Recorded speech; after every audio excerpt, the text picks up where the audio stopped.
rolling here. We're good. Good morning. Thank you for being here. I'm State Representative Sarah Unsicker. I filed House Bill 15 last week, which requires facilities that care for children to be licensed. It has been filed, but has not yet been assigned to committee. With me, I have Emily Adams, who has attended Bethesda Home for Girls in Mississippi for 17 months in 1984 and 1985.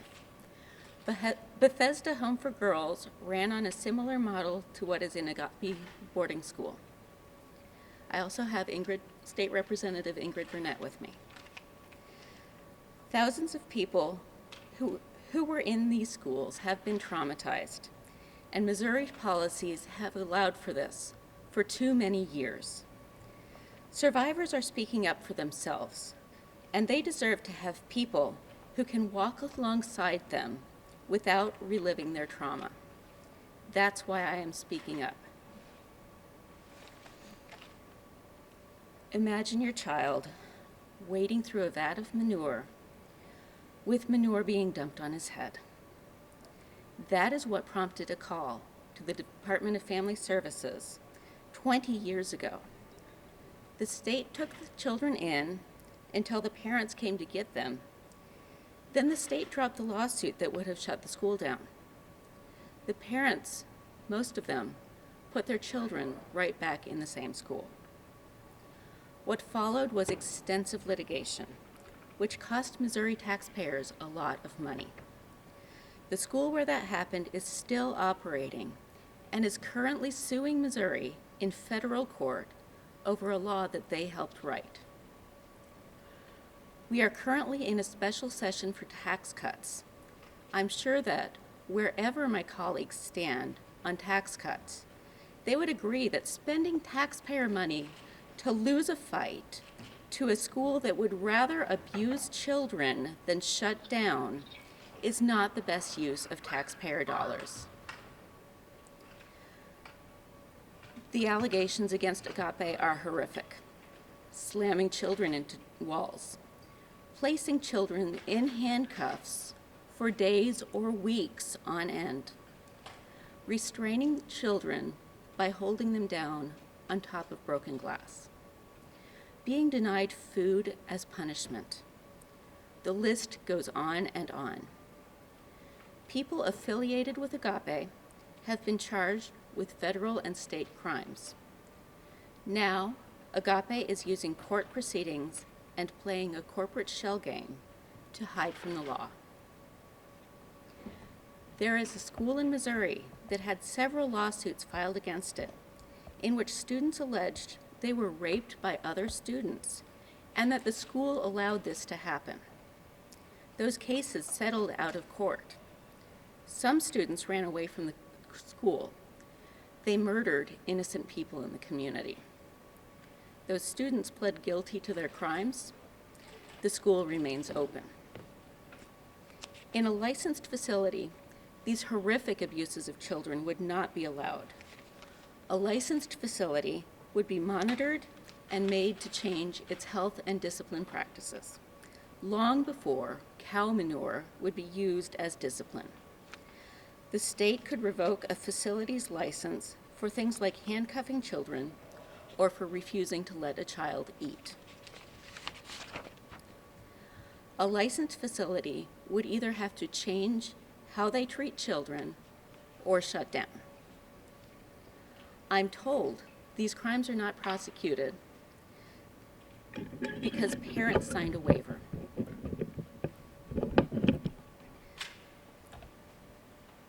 Parents cannot sign a waiver to allow their children to be victims of crime. Let me repeat that in bold letters. Parents cannot sign a waiver to allow their children to be victims of crime. The state has a responsibility to these children to keep them safe from harm. But given what happened with Heartland 20 years ago and what is happening with Agape now, it is clear that some places, not all places, but some, will fight tooth and nail for their right to keep facilities open that abuse children. They have shown what can happen at an unlicensed residential facility, and it is not pretty. The time to trust them to do the right thing is over. We must require licensure for places that abuse children. And to the children at Agape and other unlicensed schools that harm children, I'm sorry. I'm sorry I have not filed this bill before.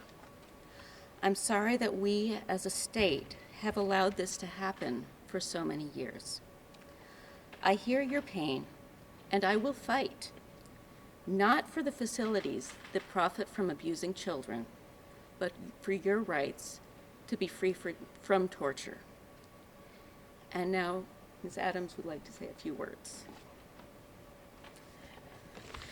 Thank you, everybody. We appreciate you coming so much, and we appreciate you, Representative Unsicker, for filing this bill, and we appreciate the media attention that we are finally getting. I have worked 35 years, and to finally have acknowledgement of the pain and the agony that we have gone through is absolutely amazing. We were tortured in Mississippi, and now we have to watch the kids being tortured in Missouri, and it's unacceptable.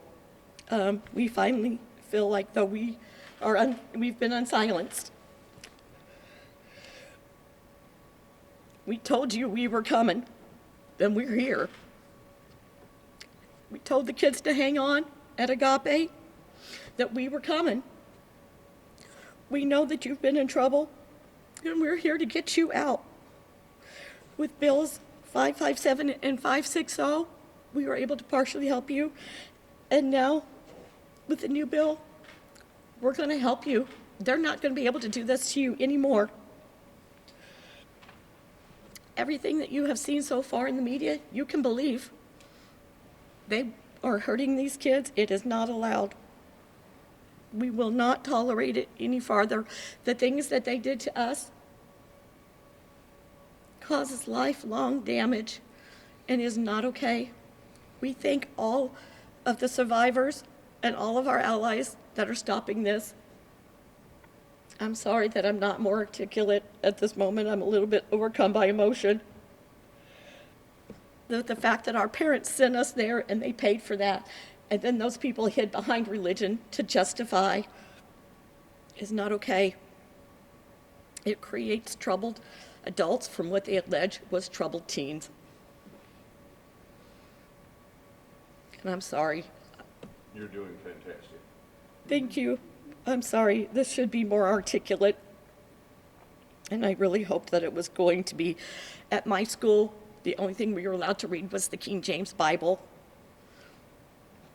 I could not find any empirical evidence to indicate that locking us in closets nude for 30 days after being beaten was going to help us, or shoving our face into animal manure was helpful. We ask that you spread the news high and low that Missouri is not going to tolerate this for children, and that we're still coming. We are going to get you shut down. You can't do this to us anymore. Thank you for your time, and no more survivors. Thank you. Thank you, Representative Unsicker, and thank you for coming. Thank you. I'll take any questions. Could we get her to state and spell her name, please? Yes. My name is Emily, E-M-I-L-Y, Adams, A-D-A-M-S, and I was at Bethesda, B-E-T-H-E-S-D-A, Home for Girls, in Petal, P-E-T-A-L, Mississippi. 1984 through 1985, it was owned by Bob and Betty Sue Wills, W-I-L-L-S, who are still alive, and they are living in Gardendale, Mississippi, and they have never faced justice for what they did to myself and my sisters. Is that boarding school still open? They were actually raided and shut down exactly a year after I left.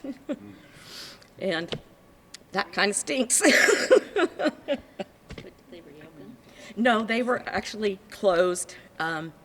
by Judge Dan Wise. They moved here to Missouri, actually, after they were closed down in Mississippi because the state is unlicensed.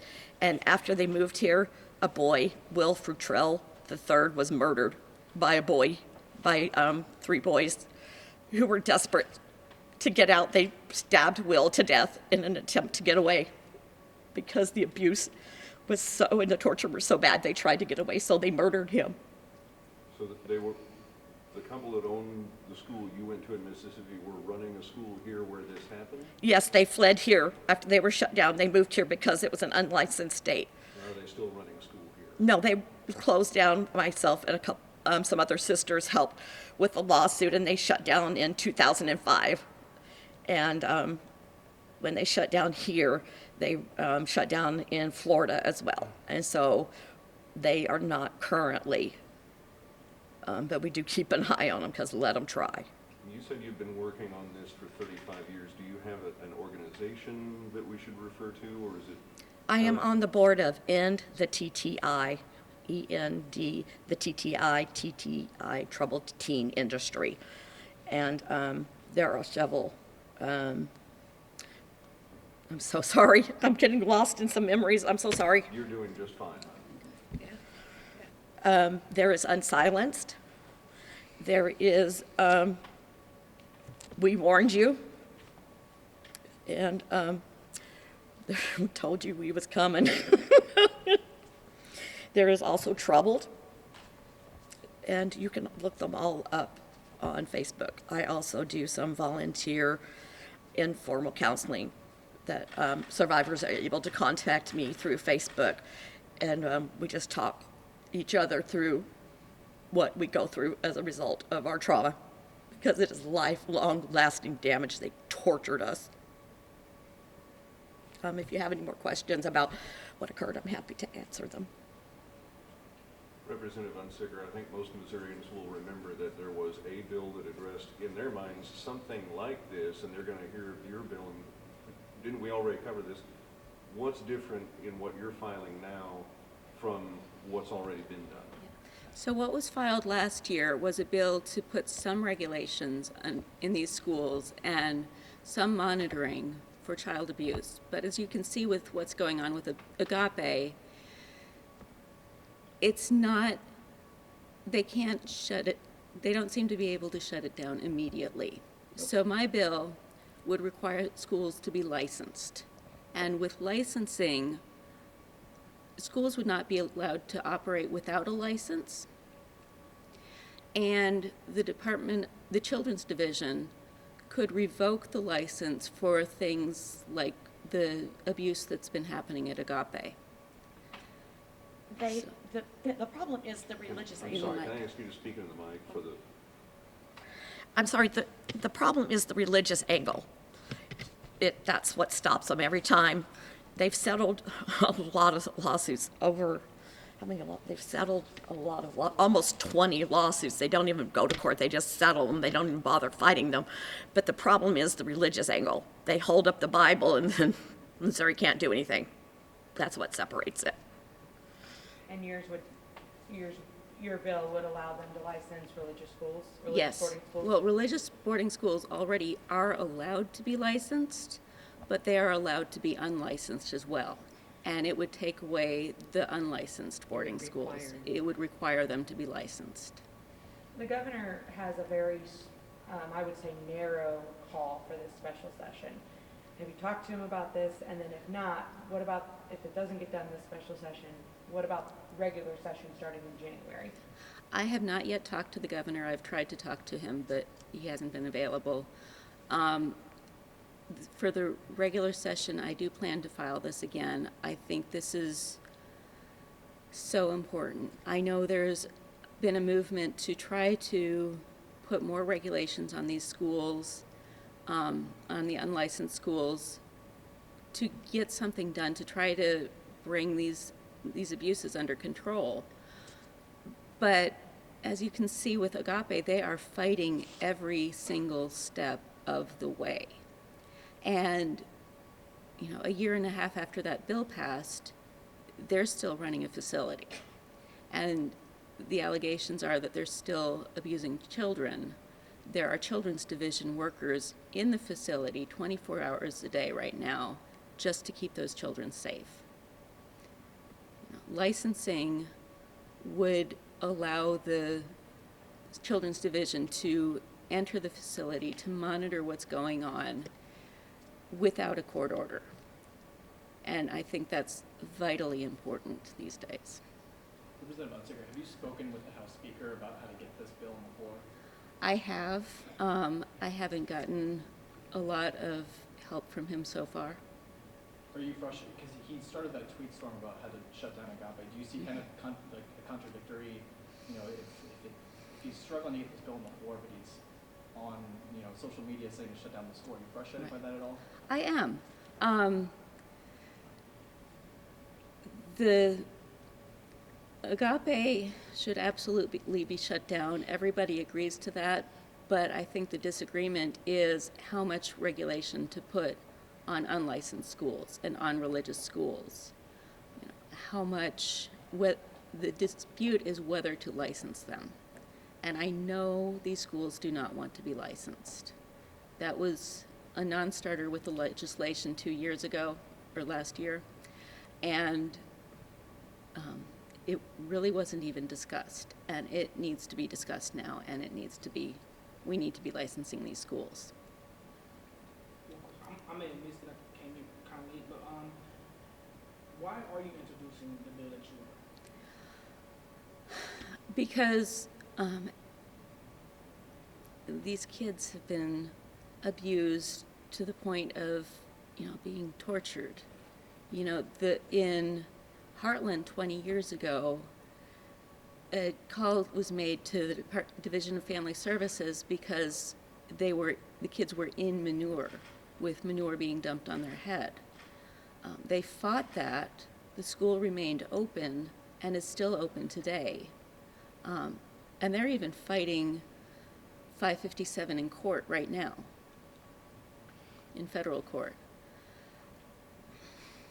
I'm a lawyer, and I've looked at the laws and how many ways they have to fight any changes to their practices if they're not licensed.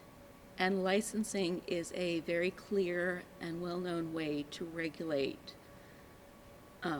businesses across the country. And as long as the licensing regulations are not aimed at religion, then the schools, they can require the schools to be licensed. They just need to do it right now. Kind of getting back to getting the bill on the House floor, is the disagreement from House leadership that these schools shouldn't be licensed? I haven't been able to have those discussions yet, so, Okay. yeah. Is there support in the majority party for this proposal? Not that I've had so far.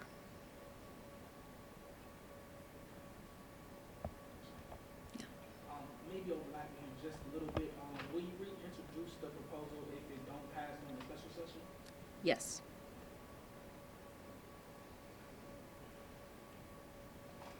Okay. Well, thank you all for coming. Thank you. Thanks.